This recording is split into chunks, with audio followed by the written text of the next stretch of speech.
ఖమ్మం జిల్లా సత్తుపల్లిలో సైబర్ నేరాల దోపిడీ కేసులో పోలీసులు పురోగతిని సాధించారు. సంచలనం సృష్టించిన 580 కోట్ల సైబర్ క్రైమ్ కేసులో ప్రధాన నిందితుడు ఉడతనేని వికాస్ చౌదరి, ఇక మరో నిందితుడు ఆడప రామ వెంకట చరణ్ చౌదరిని అదుపులోకి తీసుకున్నారు. ఇద్దరితో పాటు 12 మంది నిందితులను అరెస్ట్ చేశామని పోలీసులు తెలిపారు. ఇక ప్రధాన నిందితుల నుంచి సేకరించిన వివరాలతో ఇతరులను అరెస్ట్ చేశామన్నారు. మరో 8 మంది పరారీలో ఉన్నట్లు చెప్పారు. ఇక అదుపులోకి తీసుకున్న వారి నుంచి చెక్ బుక్స్, బ్యాంక్ అకౌంట్లు, నెట్ బ్యాంకింగ్ సంబంధించిన కీలక డేటాను స్వాధీనం చేసుకున్నారు. కేసులో ఇంకా ఎవరి ప్రమేయం ఉందనే అంశంపై దర్యాప్తు చేస్తున్నామని తెలిపారు పోలీసులు. Around 580 crore organised cyber fraud.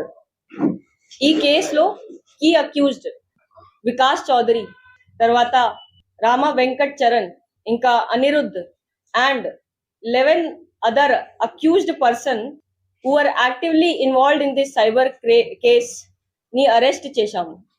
Investigation లో క్లియర్ గా ఈ అక్యూజ్డ్ పర్సన్స్ బిజినెస్ పేరుతో వేరే వేరే పర్సన్స్ ని బ్యాంక్ అకౌంట్ ఓపెన్ చేయించి cheque books, debit cards, internet banking credentials complete గా కలెక్ట్ చేశారు.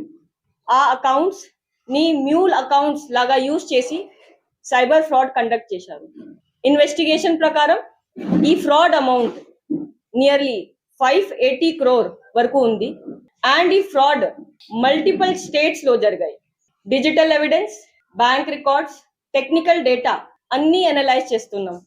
ఇంకా వేరే పర్సన్స్ ఇన్వాల్వ్మెంట్ ఇది కూడా ఐడెంటిఫై చేస్తున్నాం. ఫర్దర్ అరెస్ట్ కూడా అవకాశం ఉంది.